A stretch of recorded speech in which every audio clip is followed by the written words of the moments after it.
Hello, hello, hello, mi gente. Welcome. Un poquito tarde hoy, pero estamos aquí. Okay? Welcome to Entre Letras. Today we have Víctor Acosta. So, vamos a meter mano. We're going to give folks a few more minutes, Victor, before I invite you in, okay? I was at a school making a presentation y se me pasó el tiempo. Welcome.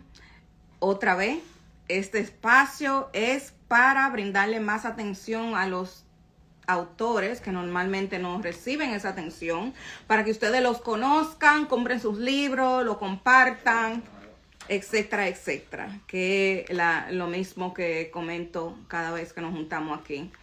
Si usted es un autor dominicano y publicó un libro en el último año, entre los géneros de literatura infantil, poesía, no ficción creativa y ficción, entonces déjeme saber para yo invitarlos a que hagan una entrevista aquí en la plataforma y den a conocer su libro.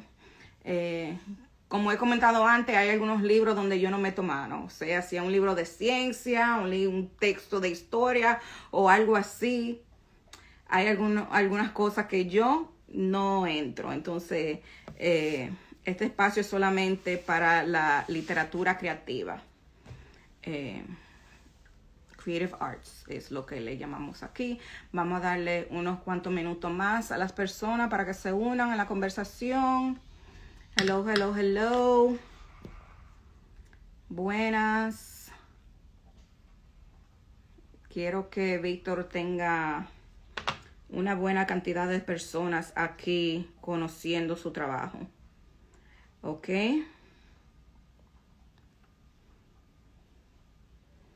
Vamos a ver.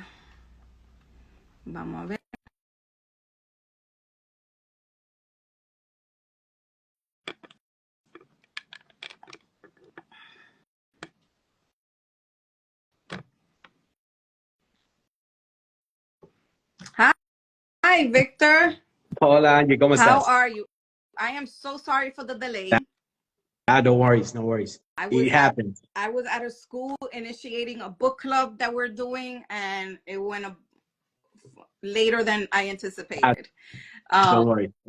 But today you're here because you're going to share your book with us, Shadows Beneath the Shore, right? Yes. We're going to talk about the English version, ¿verdad? Yeah. Aunque sí, señores, el libro sí está disponible en español, ¿verdad? Eso es correcto. Está disponible en español y en audiolibro en inglés. Oye, audiolibro. Great. So, Víctor, háblame un poco de quién tú eres personalmente, ¿verdad? Claro. Y qué, what made you become a writer? Because let me just tell you, Víctor, the majority of the Dominican authors are women. Eso vi. Okay? Eso vi. Literalmente es como contarlo con una mano.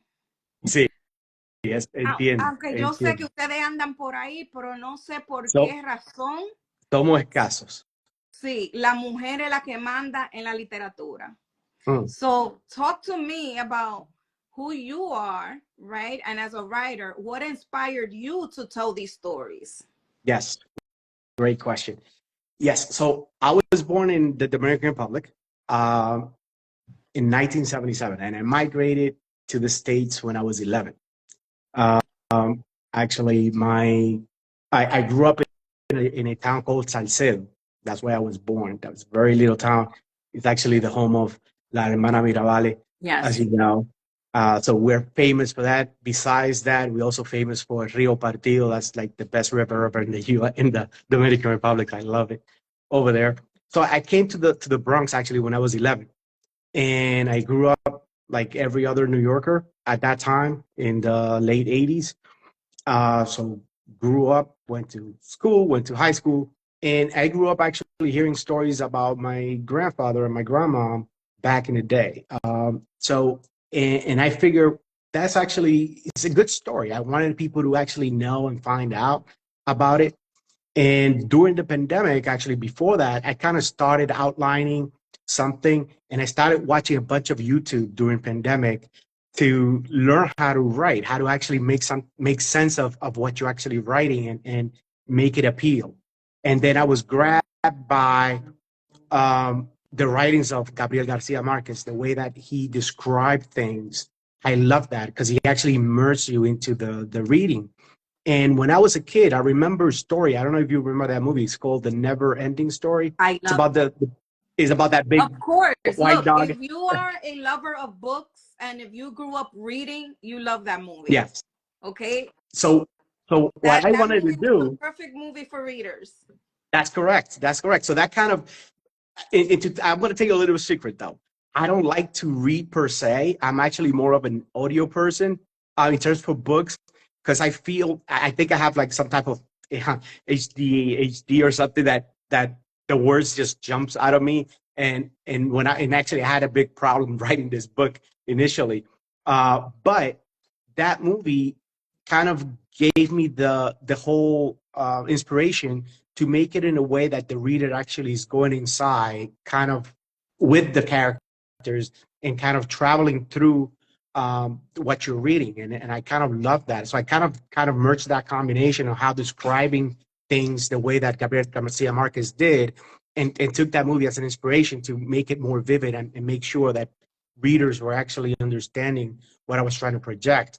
And the book is more kind of it's a fiction, but it has a lot of truth to it based on what my grandparents actually lived through that time, and also what I live as an immigrant in the Bronx at that time. So I kind of blend all that in and created this novel. So did you grow up surrounded by books?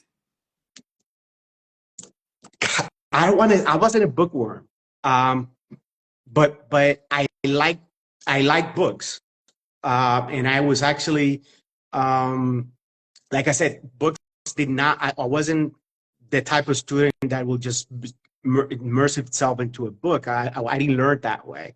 But I love the stories, and I love. What? I mean, and actually, tell you the truth, there was actually a book that captivated me when I was in high school that was going through Don Quixote from Cervantes. I loved also the way that the novel was written, in a way of the characters were actually imagining things. So even though I wasn't immersed into books and having a bunch of books, there were like several stories that kind of built me to kind of create this inspired story. In other words, a natural born nerd. Yes. Or someone in your family has a creative side. Mm. Right? Yeah, I consider myself very creative. I am from your generation. I was born in 79. I didn't grow up around books, right? I was introduced to stories and reading in school, and I didn't start writing till I was in middle grade, when one of our teachers had us submit a story to a writing contest. Okay. Right? Yeah. And then that exercise in itself was what said, a light bulb went into my head and said, oh, people I want to do that. People write? Okay. For a living? Yeah. What? No, that's great, because you actually developed that at a younger age. What was that moment for you that told you I should write? Right? Because you could have just continued passing on the stories that your elders were telling you from one generation to another, but you decided to put it to a page. Yes. And actually, that was probably, I wanted to do that pre-pandemic. Because like I said, I loved the story and I knew that I wanted to do it. But during pandemic, actually, I did wrote children's book, kind of starting little, doing rhymes and things like that. And I think that I got that probably from my grandmother. She was very creative in that sense of creating rhymes, like old type of rhymes from old timers. And she used to like write a lot. So perhaps I got that from her. DNA.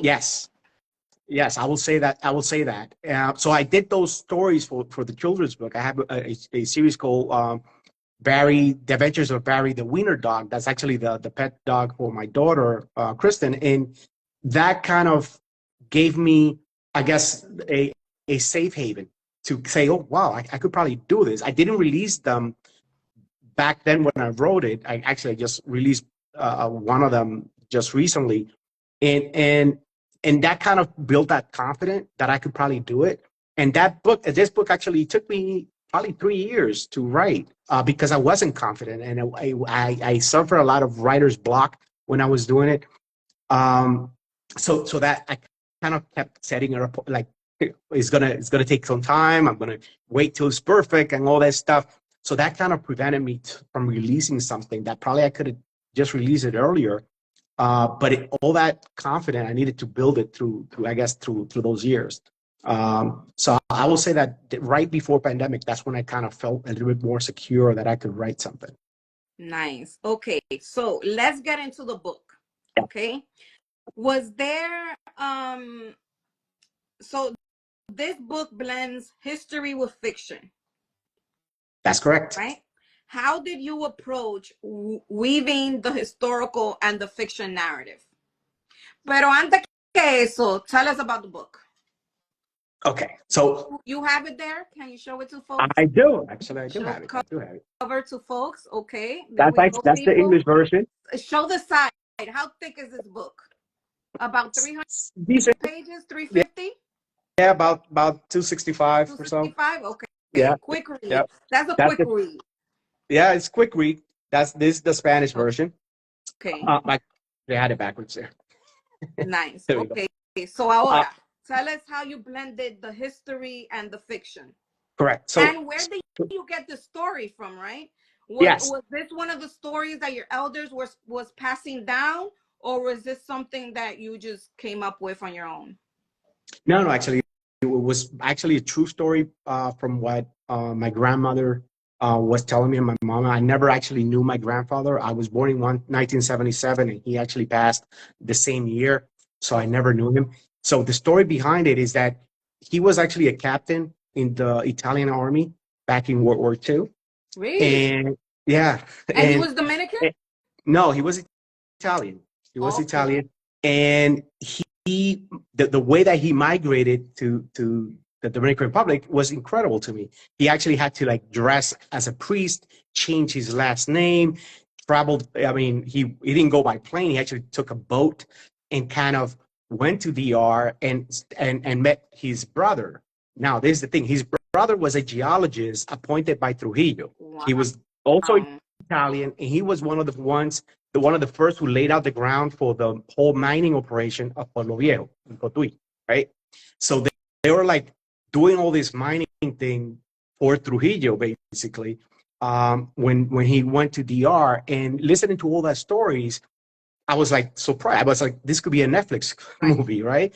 And then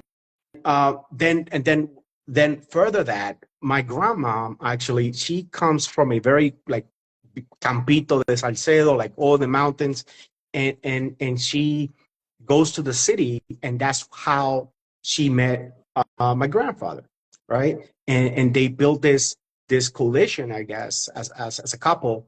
And at the time, they were actually exporting gold, like smuggling, I will say, gold out of to Italy. And actually, I have a capture of that in the book where she actually built kind of a one of those bat belts, I would say like utility belts, just to smuggle gold out of the mine and take it to Italy without being discovered. And then the story take a twist because I think they were making, at that time, they were trying to make a deal with an American company, which I think is the Rosario. There was a lot of, I guess, at the time, there was a lot of mistrust because Trujillo, remember, you didn't know who you're talking to. And I think that the story goes that, or one version of the story is that my great grandfather was going to go into business with an American businessman to exploit the mine further, and Trujillo didn't like that. So what they ended up doing was actually inviting my great grandfather, my great grand uncle, into a helicopter ride, and the helicopter just blew up. And that created that intrigue of why did happen. I mean, is it spies trying to, I guess, go after my family at the time.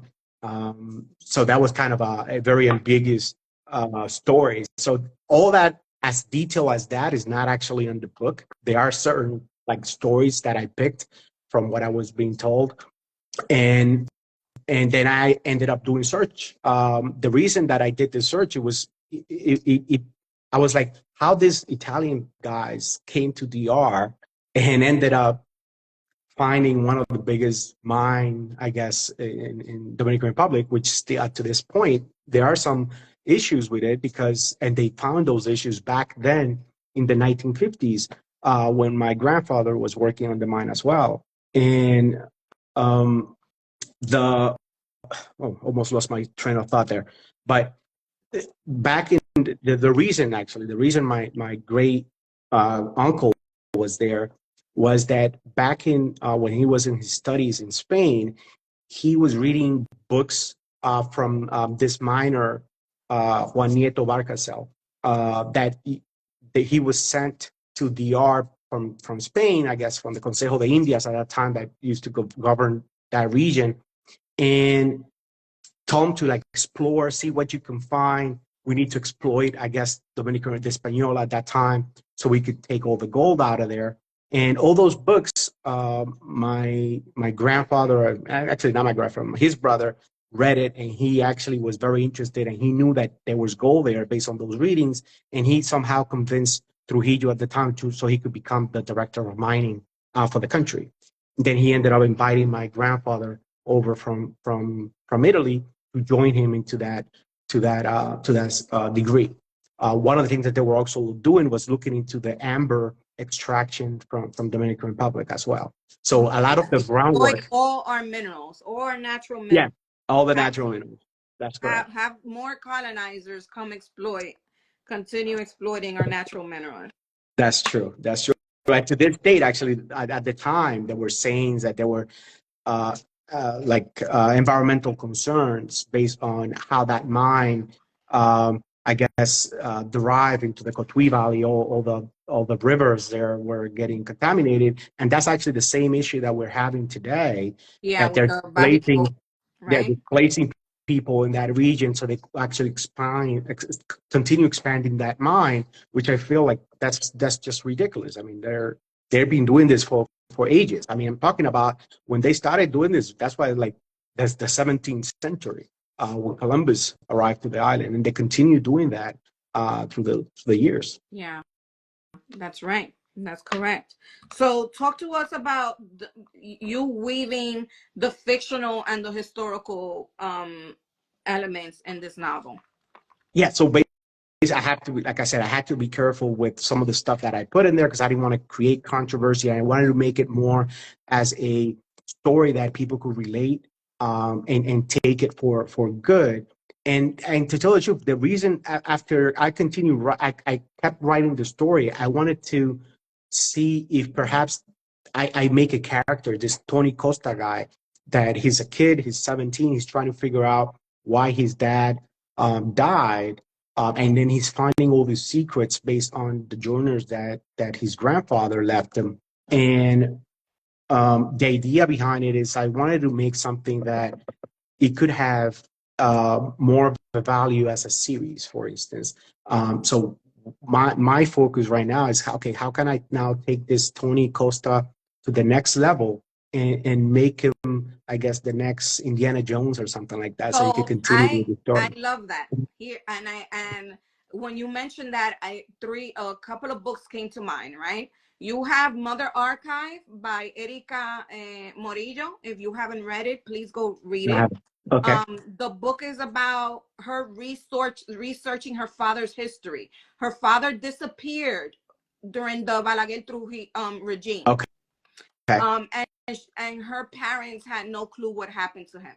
Like, her mom had no idea, her family didn't know, and she grew up without her father. Then there's the part that her mom isn't very much of a nurturing mother, and she went searching into her mother's history to find out who her mother was. Okay. And as she's doing all this DNA research and ancestry research, she comes upon all this history.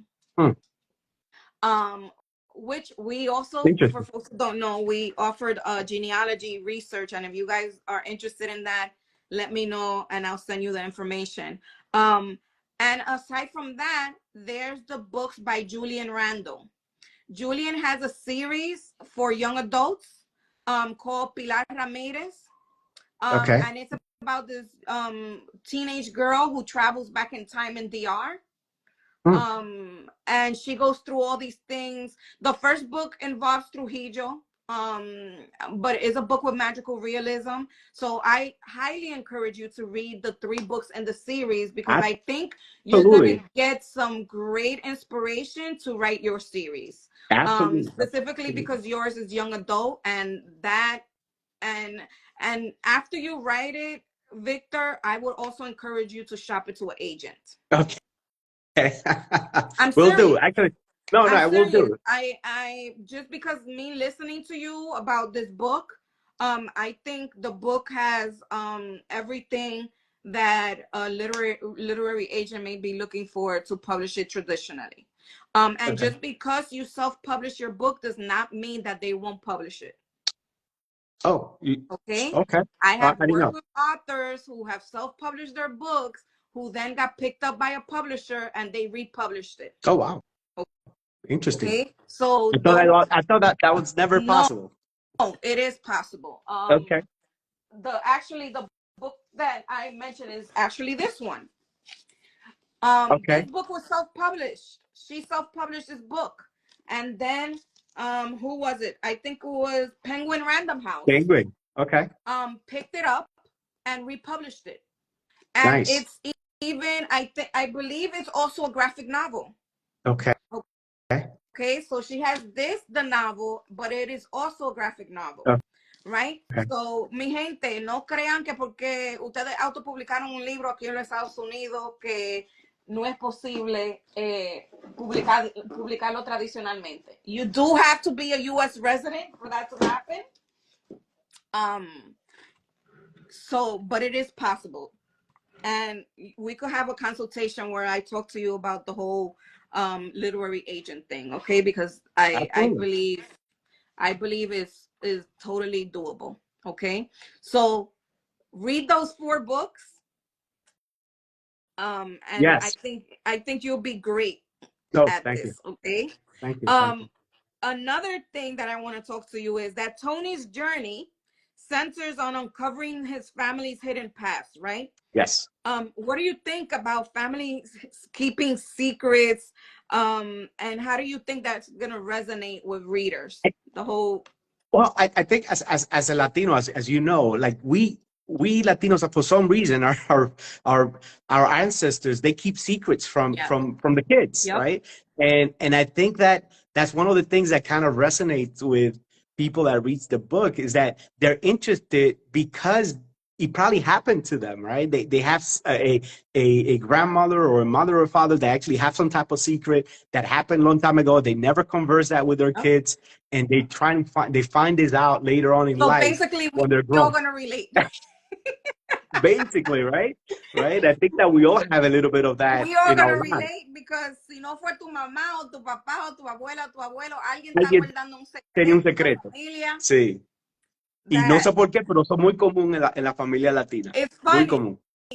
We will tell everybody's story but our own. Yes, that's true. That's true. Eso se llama el chisme. So, you have identity and resilience as key themes in a novel. Yes. How did your own experiences as a Dominican immigrant shape these themes in the book? Absolutely. That's actually a great question, because when I was actually growing up in the Bronx, during that time, as you know, there was no internet like we have now. There was no YouTube that you could actually pick up and learn. And it was hard to learn the language. It was hard to relate to others. It was hard to kind of come up with common grounds, because also, like, my family, they were like overprotective, so they were like, no, you like don't go out, don't go with friends and stuff like that, and that kind of made it harder. Exactly. So it makes it harder to blend in with the community. And you have to create some type of resiliency to accept the change and kind of just move on and grow up. And that kind of resonated with me into writing the stories. Like you're coming in from a different country, putting into a neighborhood that you never seen before, with people that are perhaps are not, because at that time the Bronx was not that heavy Dominican, right? So there was not like, even Latinos at that time. It wasn't that heavy as well. It was just a mix of little of to the groups. Puerto Rican side? What was that? You didn't move to the Puerto Rican side of the No, Bronx? we did. I was in the East Tremont side. That was my neighborhood.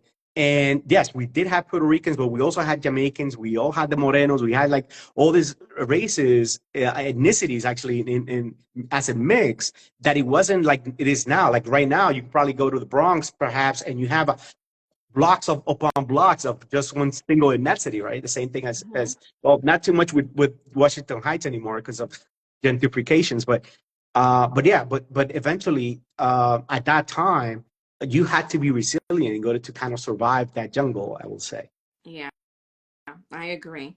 So then you have the story moves from the Bronx and the Dominican Republic. How do these two settings contribute to the story's atmosphere?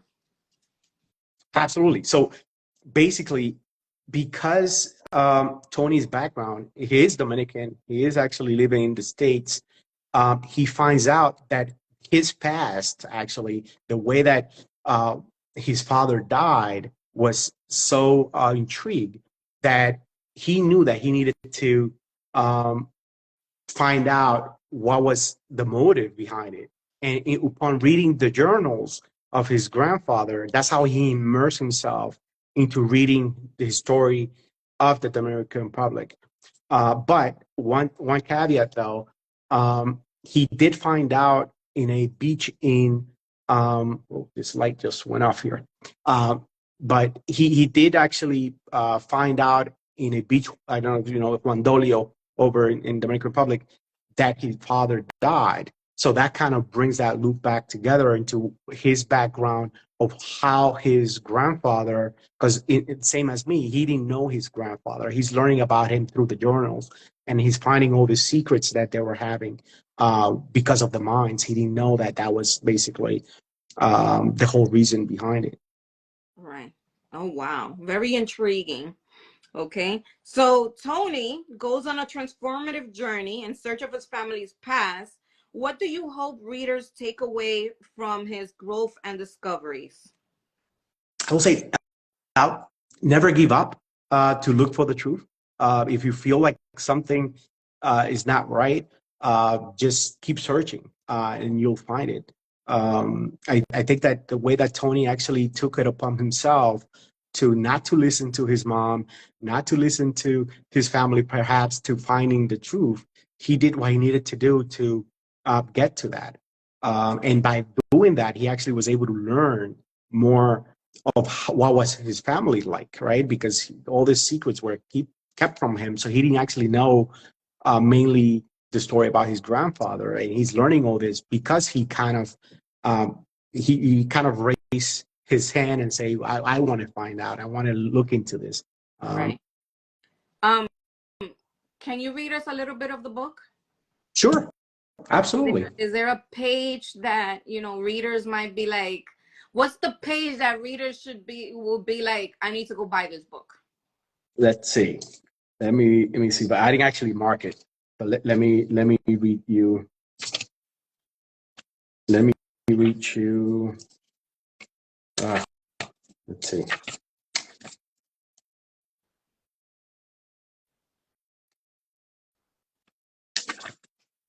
Okay. Let's see. It's actually let me see if this is a page. It was actually a good story that actually happened. It was actually true. My experience exciting feel about. Let's see, that's not it. I'm trying to find out. There was a story from my grandfather that I was remembered all the time about it. Let me see if there's the page.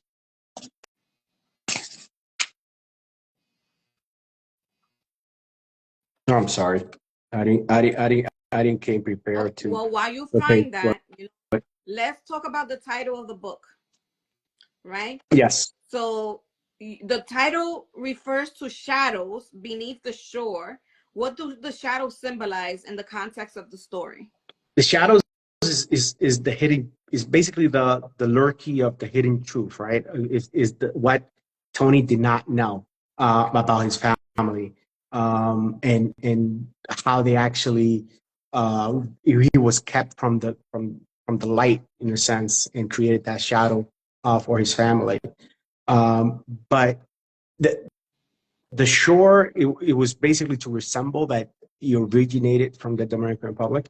Everybody, when you talk to people and you talk about Dominican Republic, the first thing that come to their head is whoever it is. It will be, oh, I've been to Punta Cana, right? So everybody knows that the beaches in Dominican Republic are wonderful, and they're beautiful. So I want to kind of resemble that. There were some lurky past that arrived to the shore, and that's how also my grandfather arrived to the island, was by boat. Did he land in Puerto Plata? No, he landed in Santo Domingo. Okay, so he docked in. Oh wow. Okay, from Italy, he docked in Santo Domingo. Okay, very interesting. If you have not researched your ancestry, I highly encourage you to do that. Yeah, I haven't actually. I need to definitely do that. Let me see. Is this the? You find it? I think I did. Let's see. Okay. All right. So this how it goes. It's actually a story that did happen when he was actually in the barracks, I guess, in Italy. So it says Antonio's comrades were hungry and desperate for something to eat. Antonio actually is this particular passage is that Tony is reading through his grandfather's journal, and he's looking at a passage where he's kind of telling how the war actually has been affecting him in Italy. And this one goes, this is page 71. It says, Antonio's comrades were hungry and desperate for something to eat. They turned to Antonio, knowing that he had a knack for finding food in the most unlikely places. So, Antonio, can you go out and see if you could find something for us to eat? Preferably not your boot, because we had enough of that. One of these comrades, Marco, asked him jokingly, I'll do my best, but I can't make any promises. I'll see if I could find something better than my boot. Antonio replied with a chuckle, feeling that the weight of responsibility on his shoulders. He set out into the war-torn streets, searching for any sign of food, but the roads were empty, the shops were closed, and the markets were barren. Antonio searched high and low, but could only find a few rats scurrying around the alleys. As Antonio walked through the deserted streets, he couldn't shake off the feeling of defeat.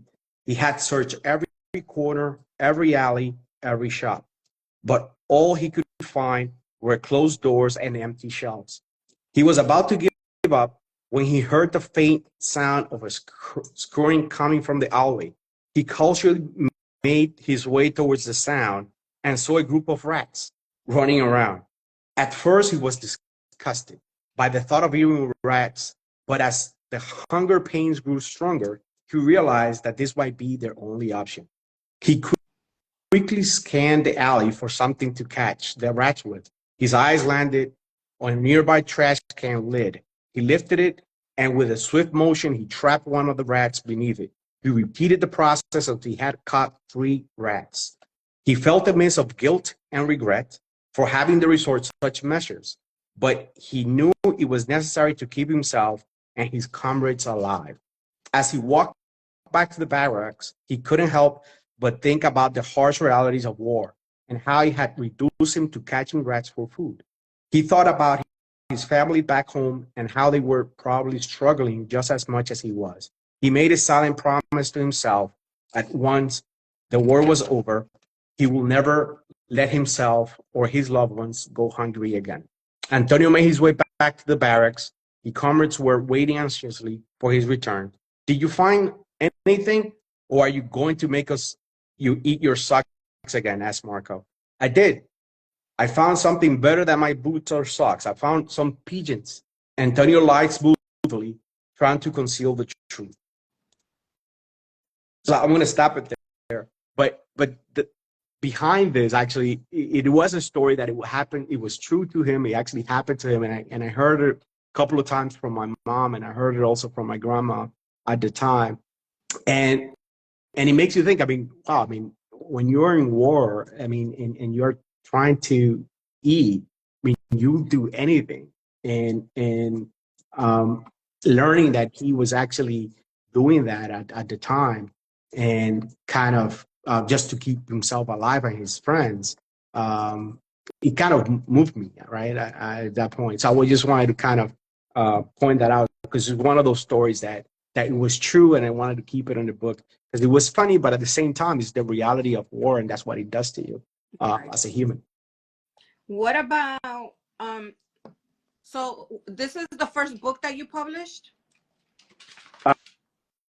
Yes, as a novel, yes. Like I said, what was the most challenging aspect of writing the book and publishing the book? Besides the writer's blocks, I think it was mainly learning how to publish. I mean, the whole walkthrough, learning Amazon KDP, learning. So you mean that you didn't connect with us and I didn't know. ask us? No, I did. At the time, I didn't know. I thought I was kind of like, oh, I have to just Google it, look at YouTube and find it. Wow. I didn't know you guys were there to help with this kind of stuff. I don't know why I found out about you just recently, actually, looking into, okay, now I have this published, how do I market it, right? I mean, that's how did you find us? Instagram. I just started looking at Instagram and started looking, I'm like, oh, wow, so they have a whole Dominican Writers Association? What is this? Right. and it was great. We also have a self-publishing ebook that we sell. Okay.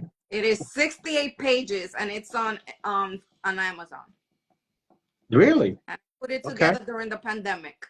68 pages of everything that's in my brain on how to go about publishing, marketing, and promoting your book. Okay, I'm getting that today.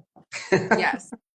So, but we do courses, but how do I say this?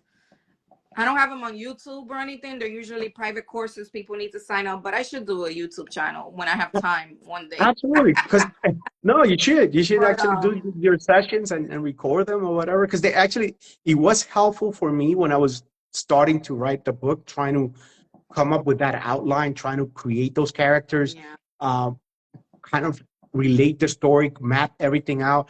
All those stuff I learned not because I went to a course or anything, a class or whatever. I learned them actually in YouTube. So your book is for young adults, right? Yes, it wasn't. It is 17. Yes.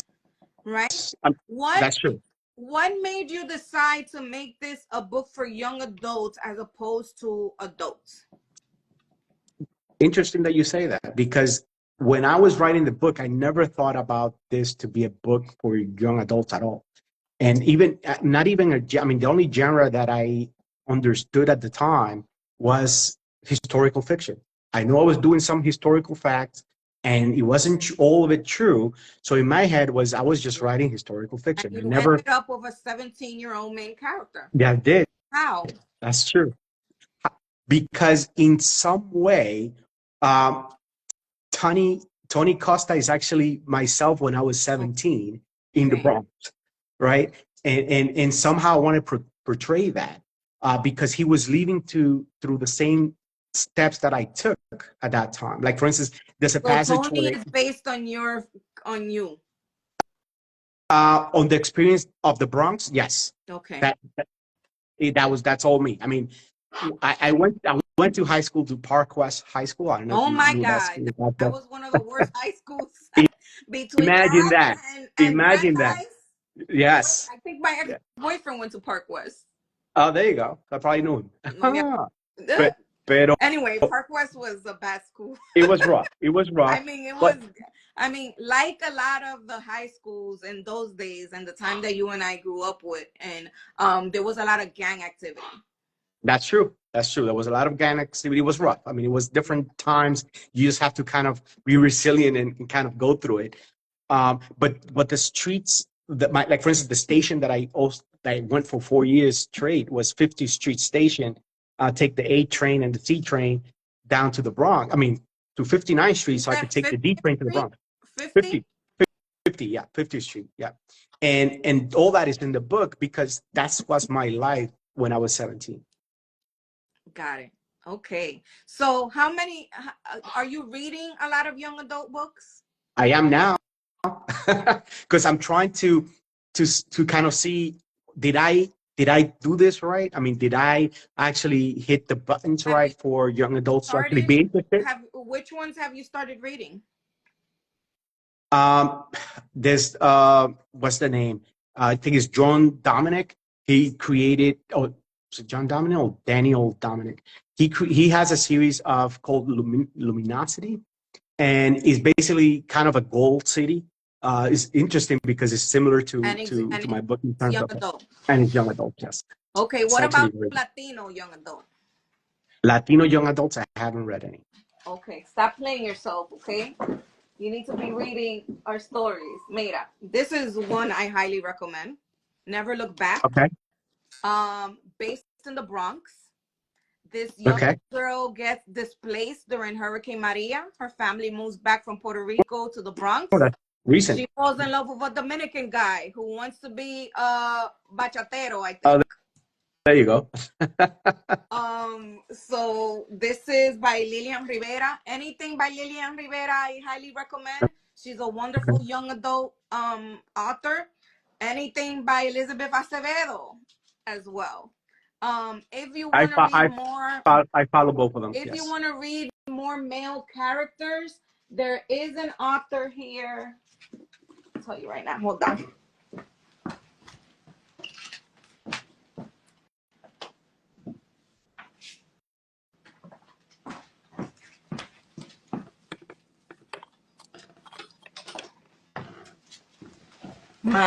My young adult section is on the other side. This is our only Dominican young adult author. Okay. Who's that? Traditionally published. Oh, really? Okay. His name is Fred Aceves. He is Dominican and Mexican. He writes a lot about body image. Okay. But his characters are men, are young adult men. I highly recommend you read him too. This book is called The Closest I've Come, and I think he talks about body dysmorphia in this book. No, it's this one. This one is called The New David Espinosa, also by Fred Aceves. And this is the one that talks about body dysmorphia. This one I think has to do more. Marco Rivas Yearns for Love. So I guess it's about he finds love and friendship in high school, which is not common themes that we see among young boys and young adult novels. So also, as you read these books, look at who's publishing them, right? Because, for example, this is published by Harper Teen. Okay. Epic Reads. Epic Read is also who published Poet X. Okay. By Elizabeth Acevedo. So as you read these young adult books, also look at who's publishing these Latino stories, because your book is Latino. It has a lot of Dominicanidad in it, and you need to find a literary agent who's going to go to bat for that. Okay. Right? If you find a literary agent who's not interested in Latino stories, you're not going to sell the story. Of course. So you need to find a literary agent that has represented stories like your own, and pitch those agents, right? So I have a list of young adult books that I would highly recommend to you, but definitely read our young adult Dominican and Latino, because that's who you represent, and that's what you're writing, right? So Absolutely. Yeah. I mean, that's the trend I want to follow. That's anything by Jason Reynolds. That's my boo. I love him. Jason Reynolds has a beautiful book that came out recently. It's called 24 Seconds, I think it is. And it's about a young teen boy who falls in love in high school. And it's such a beautiful story. A very easy read también.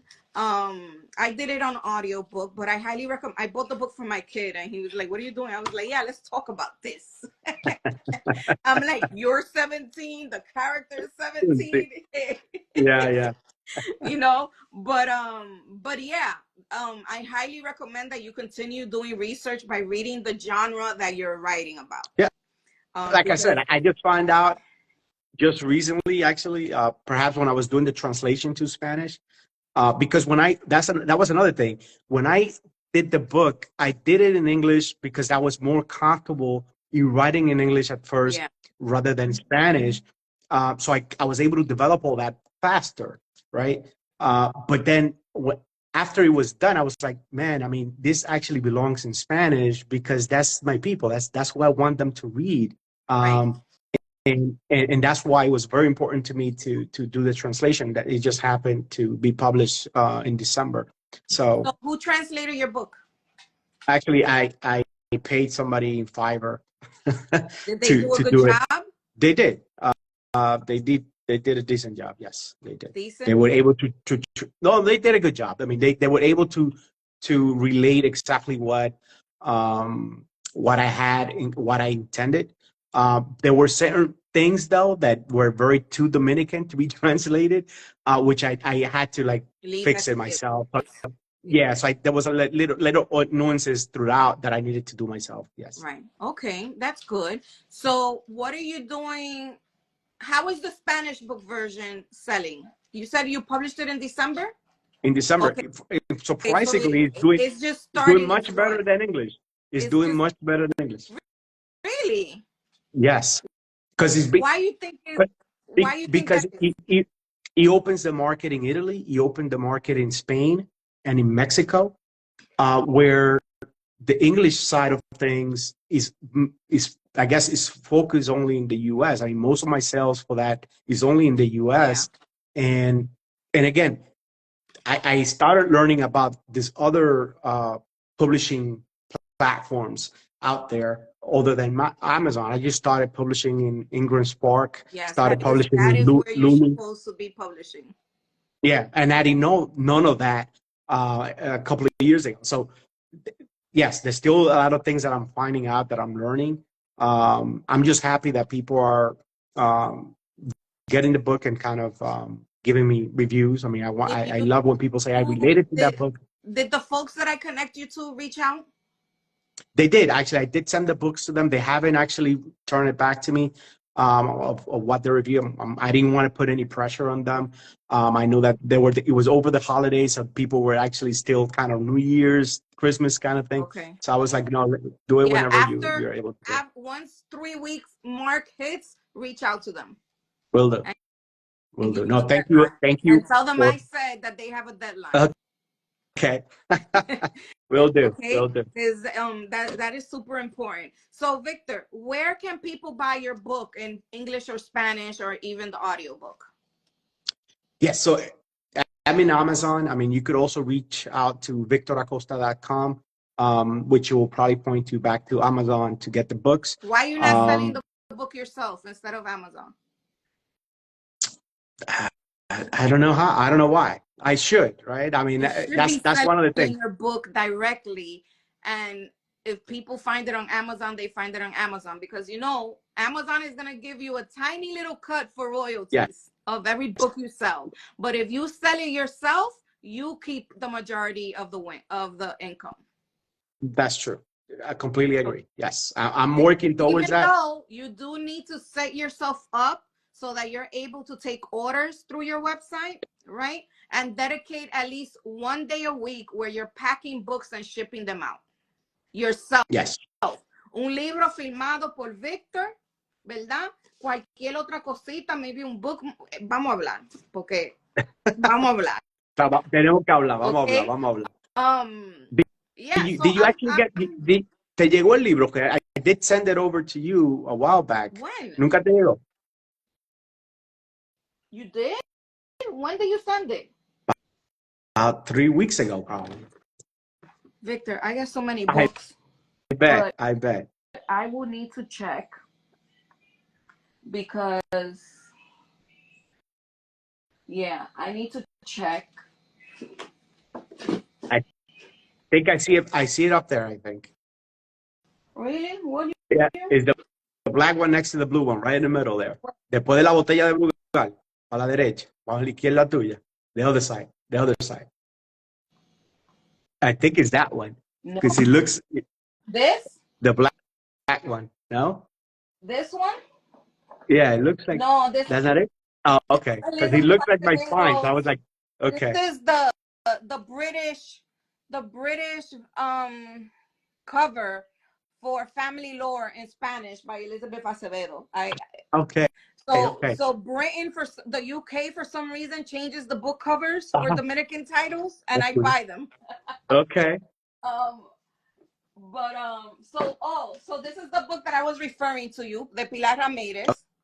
Okay. Awesome.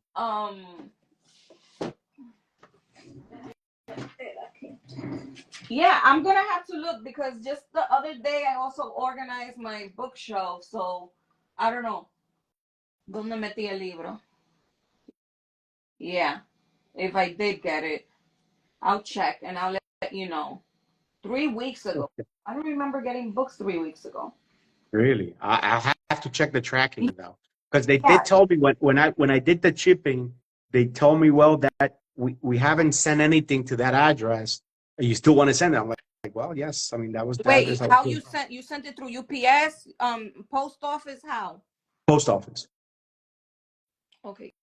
You sent it through media mail? Oh, no. Just regular mail.